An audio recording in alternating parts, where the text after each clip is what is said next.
हमने समेटा है साहित्य के हिस्सों को, मेरे, आपके, मन के कहते किस्सों को। नमस्कार, आदाब। मैं हूँ किश्वर अंजुम, यह कथा कस्तूरी, और आज कथा कस्तूरी में मैं आपके लिए लेकर आई हूँ क्लासिक कहानियों की श्रेणी के अंतर्गत शिवानी जी की लिखी रचना निर्वाण। मैंने कभी स्वप्न में भी नहीं सोचा था कि 4 इंच की हस्व कंचु की धारणी आधुनिक मनोरमा चोपड़ा को ऐसी आकस्मिक निर्वाण प्राप्ति हो जाएगी। मनोरमा से मेरा परिचय कई वर्ष पूर्व आकाशवाणी केंद्र में हुआ था, किंतु तब की मन्नू और आज की मन्नू में धरती आकाश का अंतर था। तब वह अपनी मधुर और कुछ कुछ तोतली वाणी में अपनी महिला श्रोताओं को फालसे का शरबत या आम का मुरब्बा बनाने की विधि बताती और कभी कभी सोहर बनने को सरल लोकगीतों के टेप बजा उनका मनोरंजन किया करती थी। किंतु अब उसके श्रोता कम थे, दर्शक अधिक। टेलीविज़न की वह अब एक अत्यंत लोकप्रिय तारिका थी। पता नहीं किस अमरबूटी शतावरी का सेवन कर उसने अपने यौवन को मुट्ठी में बंदी बनाकर रख दिया था।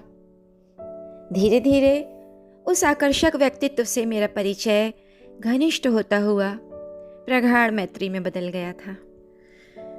एक दिन मैंने उससे पूछ भी लिया, मन्नू, इन 15 वर्षों में तू क्या कोई योग साधना करती रही है? एक छटाक मांस भी तो नहीं चढ़ा तेरे शरीर पर।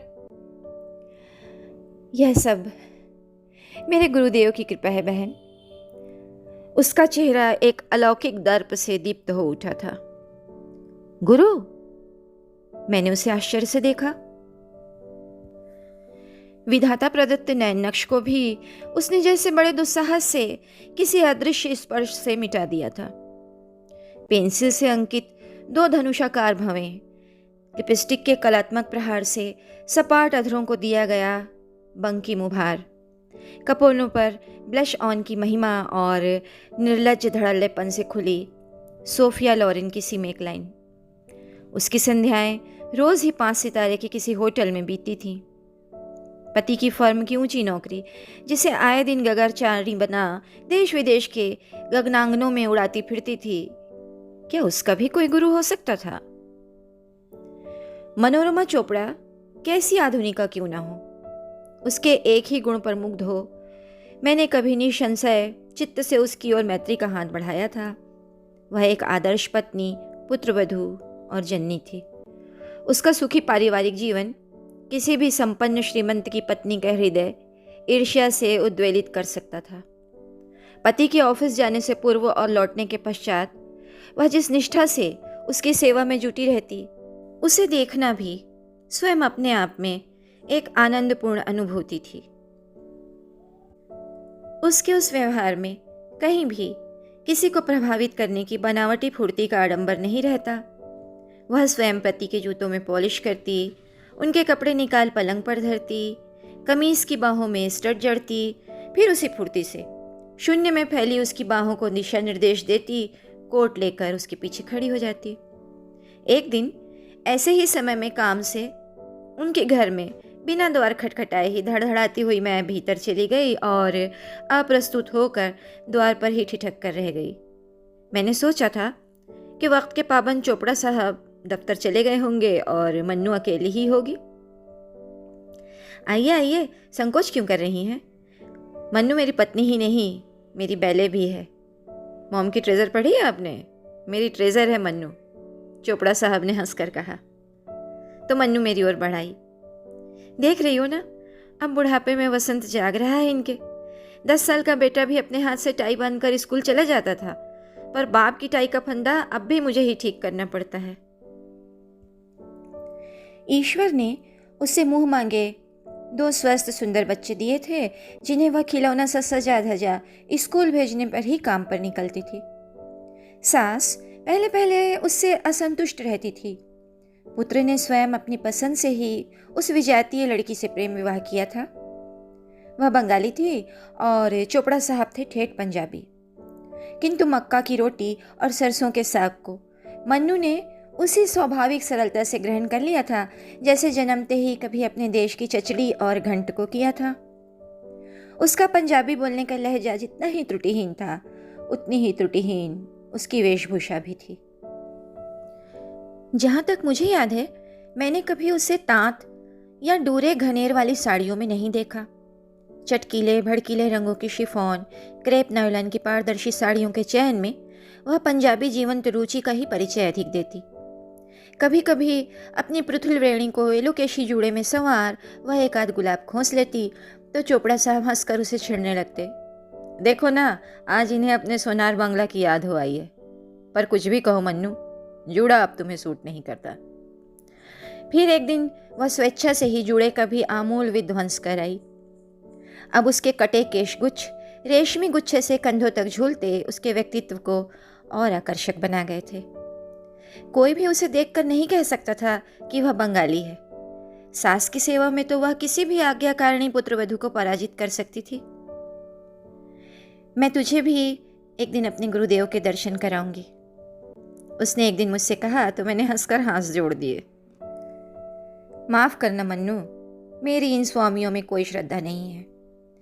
मैं एकदम ही एग्नोस्टिक हूँ ऐसी बात नहीं है, ईश्वर में मेरा दृढ़ विश्वास है, किंतु किसी साधु सा पहुंचे सिद्ध का अंधानुगमन मेरी प्रकृति के विरुद्ध है।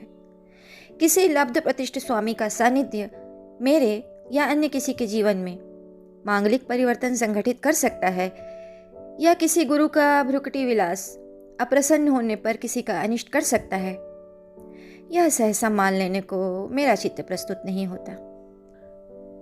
कुमायूं आदिकाल से उन्नत कोटि के ऐसे साधकों की पद धूलि से धन्य रहा है जिन्हें प्राच्य पाश्चात्य सभी देशों ने कभी मान्यता दी थी। मैं अब भी अवसर पाते ही वर्षों पूर्व समाधिस्थ हुए एक ऐसे ही साधक की प्रस्तर मूर्ति के दर्शन करने जाती हूँ, और जब भी दर्शन कर लौटती हूँ लगता है अपार्थिव रूप से ही उनके वरद हस्त का शीतल स्पर्श मुझे फूल सा हल्का बना गया है।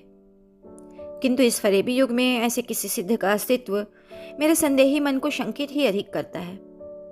इसी से जब कभी मन्नू ने मुझे अपने गुरुदेव के दर्शन के लिए आमंत्रित किया, मैं एक न एक बहाना बना उसे घिस्सा देती रही थी। मुझे जैसे भय होता था कि उनके समक्ष उपस्थित होने पर कहीं उनके व्यक्तित्व के सम्मोहक प्रभाव में आकर मेरी विचारधारा परिवर्तित ना हो जाए। किंतु उस दिन मन्नू के निवास स्थान की एकदम विपरीत दिशा में जाने पर भी न जाने कौन सी शक्ति मुझे उसी ओर खींच ले गई। उनकी दर्शनीय कोठी की छटा मुझे सर्वदा ही नित्य नवीन लगती थी। कभी जयपुर के कारीगरों से बनवाया गया संगमरमरी कुंड, कभी किसी जादुई स्पर्श से उसी के बीच स्थापित की गई शिव मूर्ति, उनकी भव्य जटाओं के मध्य से निकलती फव्वारे की जल राशि उनके आशुतोष दिव्य स्मित को भिगोती मुझे आश्चर्यचकित कर देती थी।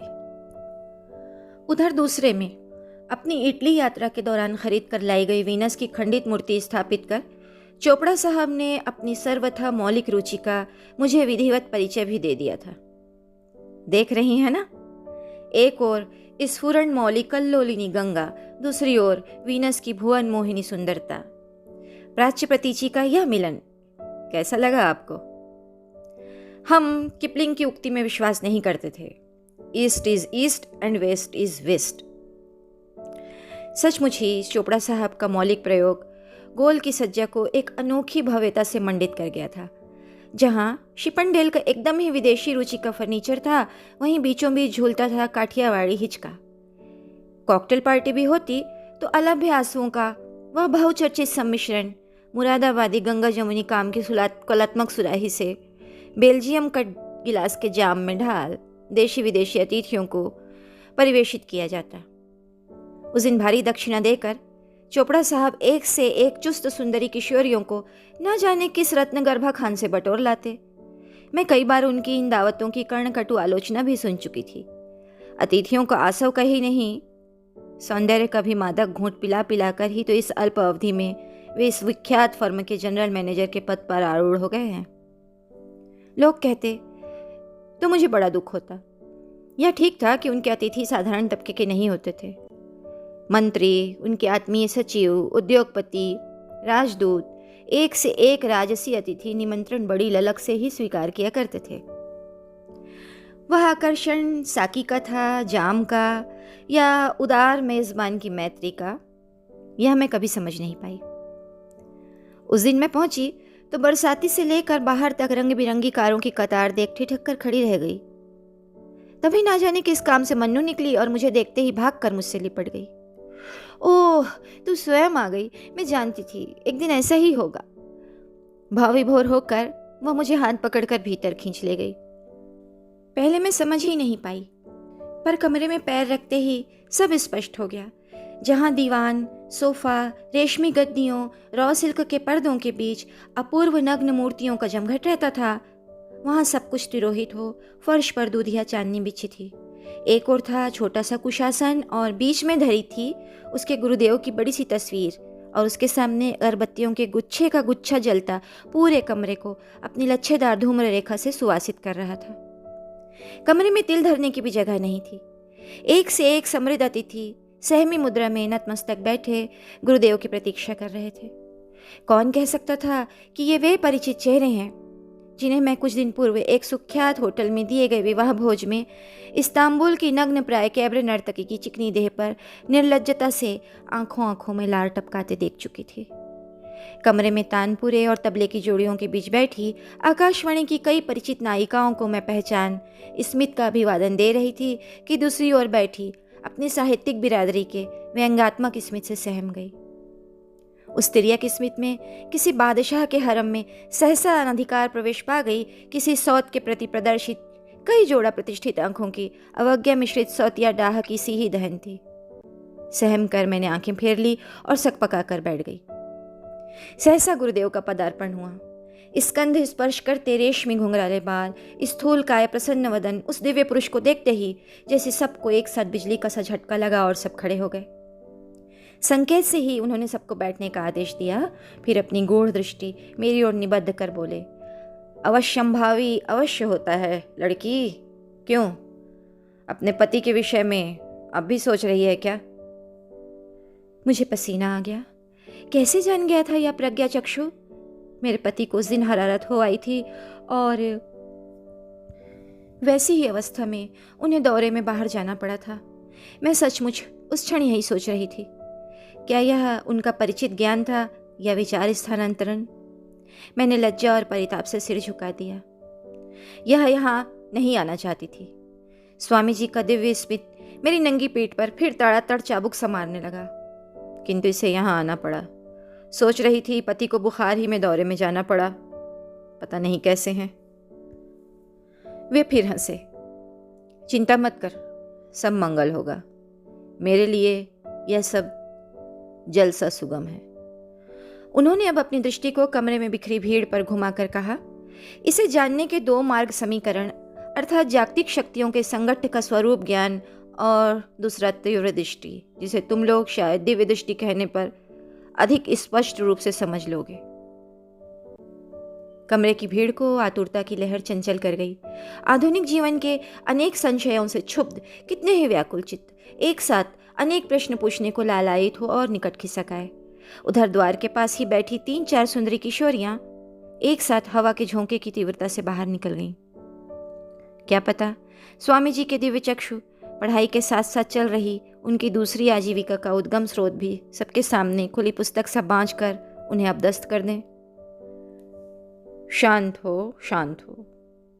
मैं यहाँ योग प्रदर्शन करने नहीं आया हूं। तुम लोग नवीन सभ्यता की संतान हो, प्रत्येक शंका का समाधान चाहते हो, क्यों, है ना? स्वामी जी की झकझक करती दंत पक्ति देख मैं अवाक रह गई। चेहरे की सी ही चमक उजले दांतों की भी थी। मैंने इसी से तुम्हारी शंका का एक छोटा सा समाधान प्रस्तुत किया था। मन्नू, अब कीर्तन आरंभ करो। और फिर कमरा कीर्तन की मधुर स्वर लहरों से गूंज उठा था। इस घटना के पश्चात मेरे ना चाहने पर भी मेरी विचारधारा में एक आमूल परिवर्तन संगठित हो गया। अनेक तर्क वितर्कों से भी मैं अपने अशांत चित्त को शांत नहीं कर पाई थी। गुरुदेव तो उसी रात की फ्लाइट से शिकागो चले गए, किंतु मुझे ऐसा अनुभव होने लगा जैसे मेरी समग्र सत्ता सचेत होकर मुझे अद्भुत पुकार से झकझोर कर कह रही है, आंखें खोल मूर्ख, मैं हूं, मैं हूं। यह पुकार शुद्ध बोधात्मक थी।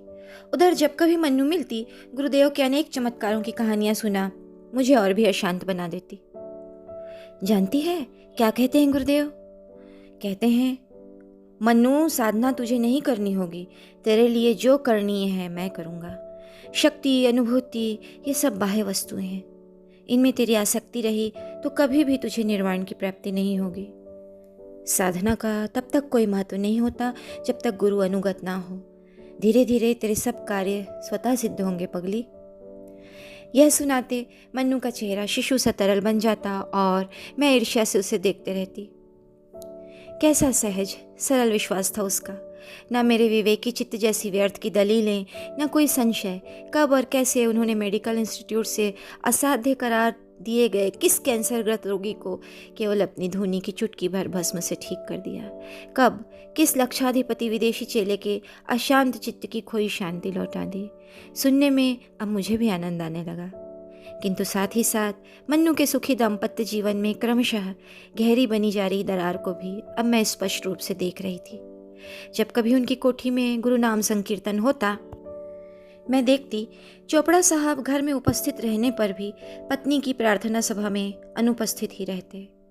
यही नहीं, एक दो बार मेरे ही सामने इसी प्रसंग को लेकर दोनों बड़ी बुरी तरह उलझ पड़े थे और मैं अप्रस्तुत होकर बाहर खिसा गई थी। फिर मुझे अपने पति की बीमारी के कारण सुदीर्घ अवधि तक पहाड़ पर रहना पड़ा। जब लौटी तो मनोरमा चोपड़ा निर्वाण प्राप्त कर चुकी थी। मैंने आते ही फ़ोन किया तो किसी ने नहीं उठाया। दूसरे दिन मैंने फिर फ़ोन किया। प्रातःकाल तो वह केवल अपने परिवार के लिए सुरक्षित रखती थी, निश्चय ही घर पर होगी। बड़ी देर तक फ़ोन की घंटी किर किर कर बजती रही। अंत में जब निराश होकर मैं रखने ही जा रही थी कि उनकी नन्ही बेटी बुलबुल ने फ़ोन उठाया। हेलो, नन्हे स्वर को फ़ोन पर ही दुलार कर मैंने पूछा, मम्मी को फ़ोन तो देना बेटा। मम्मी तो है नहीं। स्वर की अस्वाभाविक उदासी ने मुझे चौंका दिया। कहाँ गई?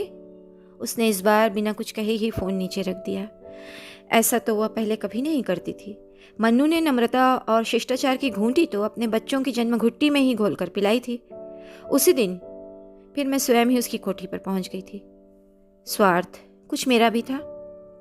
मेरी एक मौसेरी बहन कैंसर के क्रूर पंजे में दबी भयावह यंत्रणा में छटपटा रही थी। क्या पता उसके चमत्कारी गुरु की चुटकी सी भभूत उसे भी नवजीवन प्रदान कर दे। गुरुदेव का पता लेने ही मैं उस दिन वहां पहुंची थी। घंटी बजाई तो चोपड़ा साहब ने ही द्वार खोला।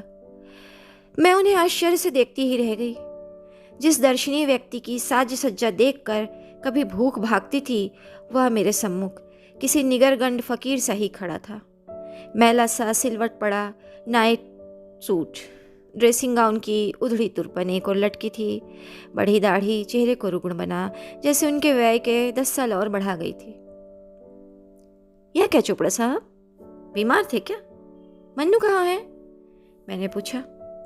किसी परमहंस किसी हंसी से उनका चेहरा सहसा करुण हो गया। विद्रूप और व्यंग की ऐसी विभत्स झुर्रियां मैंने आज तक किसी चेहरे पर फिर नहीं देखी। Mannu, she has gone with the wind. और फिर हाथ का बुझा सिगार हाथ में ही लिए वे अपनी भूल भुलियां सी कोठी के न जाने किस कमरे में जाकर खो गए। भीतर जा माताजी से सब कुछ सुन मैं स्तब्ध होकर घर लौट आई थी। मन्नू ने इधर अपनी सुखी गृहस्थी की लक्ष्मण रेखा स्वेच्छा से ही लांग कपटी रावण का हाथ पकड़ लिया था। पहले भी कई बार उसकी पति से इन्हीं गुरु को लेकर झड़प हो चुकी थी। आए दिन उनके साथ धार्मिक गोष्ठियों में भाग लेने देश विदेश की खाक शांति मन्नू पति पुत्र पुत्री सबको भुला बैठी थी। खोती नू कुछ खिला दिया सी गुरु दे बच्चे ने। माताजी के आंसू उनके अनुभव की झुर्रियों पर टपकते एक पल को उन्हें विहल कर गए। फिर उन्होंने मन्नू के दुर्भाग्य का पूरा प्रकरण मुझे सुना दिया। एक दिन पुत्र को तीव्र ज्वर में छोड़ वह अपने गुरु के साथ तिरुपति जाने लगी तो उसके पति ने उसे उसके गुरुदेव के सम्मुख ही डपट दिया था। संजय को तेज बुखार है, बेबे का भी ब्लड प्रेशर कल से बहुत बढ़ गया है, ऐसे में तुम नहीं जा सकती मन्नू। मन ही मन क्रोध से जला भुना जा रहा था, पर स्वर था एकदम शांत, निरुद्वेग। पर उस मत्था साड़ी के सर पर तो गुरु का जादू चढ़कर बोल रहा था, नहीं, मैं जा रही हूँ, गुरु मेरे साथ हैं, संजय का कोई अनिष्ट नहीं हो सकता, मैं उसे भभूत लगा जाऊंगी। मन्नू! इस बार पति का पौरुष उसके कंठ स्वर में तीव्र होकर गूंज उठा था। तुम बिल्कुल नहीं जाओगी, अगर गई तो फिर दरवाजे तुम्हारे लाख खटखटाने पर भी कभी नहीं खुलेंगे, सोच लो। माताजी ने लपक कर द्वार की ओर बढ़ रही बहू को बाहों में भर लिया था। मत जा बेटी, अरे इसका गुस्सा बड़ा बेटा है, मैंने तो इसे गर्भ में रखा है, मन्नू जो कहेगा वह करके रहेगा, महाराज आप ही समझाइए इसे। विहल सी होकर बहू को छोड़ माताजी हाथ बांधे अब तक प्रस्तर मूर्ति से खड़े स्वामी जी के सम्मुख दोहरी हो गई थी। किंतु कैसा आश्चर्य था कि एक सुखी संपन्न परिवार की नींव में जानबूझकर ही डायनामाइट सुलगाता वह संसार त्यागी रहस्यमय स्वामी चुपचाप खड़ा था। Mummy mummy! बुखार में पड़ा संजय तभी कमरे से उसे जोर जोर से पुकारने लगा। कसाई भी होता तो शायद पसीज जाता बेटी, माताजी दुपट्टे से आंखें पोंछती कही जा रही थी, पर वह भागी नहीं पसीजी। मैंने रोकर हाथ पकड़ लिया पर उसने झटका देकर छुड़ा लिया और तेजी से बाहर निकल गई। बाहर स्वामी की कार खड़ी थी, दोनों कब बैठे और कब गए फिर हम जान भी नहीं पाए। शायद उसी के साथ साथ हम पर भी कुछ मूड चला गया था अभागा। फिर उसका वह सर्वनाशी पत्र एक दिन किसी घातक भूकंपी धक्के के आकस्मिक प्रहार से उसकी गृहस्थी के बचे कुछ खंडहर को भी भरभरा कर भूमि सात कर गया। आप लोग मेरा मोह छोड़ दें, मैंने गुरु कृपा से अपने जीवन का लक्ष्य पा लिया है। उसके बाद मुझे महीनों तक उसका कोई समाचार नहीं मिला। फिर एक दिन एक साथ ही देश के प्रमुख समाचार पत्रों ने उसके गुरुदेव की धज्जियां उड़ाकर रख दी। कभी इन्हीं अखबारों में उनके भक्त पत्रकारों ने उनकी प्रशंसा में कलम तोड़ कर रख दी थी। आज वही लेखनी विमुख होकर उसके लिए आग उगल रही थी। उसकी तस्करी की कहानियाँ भोली भाली युवतियों को ही नहीं, अनेक सुशिक्षिता आधुनिकाओं को भी अपने सम्मोहन पाश में बांधने का रंगीन विवरण, कई विदेशी चेले चपाटों की लूटपाट, उन्हें पथ का भिखारी बना देने का लेखा पढ़कर भी मुझे सब कुछ अधूरा सा ही लगा था, क्योंकि उनकी जिस शिष्य ने उन्हें दीक्षा की सबसे गहरी दक्षिणा दी थी, उस अभागिनी का नाम मुझे कहीं ढूंढने पर भी नहीं मिला। ये कहानी यहीं तक। अभी आप सुन रहे थे क्लासिक कहानियों की श्रेणी के अंतर्गत सुप्रसिद्ध लेखिका शिवानी जी की रचना निर्वाण। यह है चैनल कथा कस्तूरी। मैं हूँ किश्वर अंजुम। फिर मिलते हैं किसी और कहानी में किसी और दिन। तब तक अपना खूब सारा ख्याल रखिए। विदा।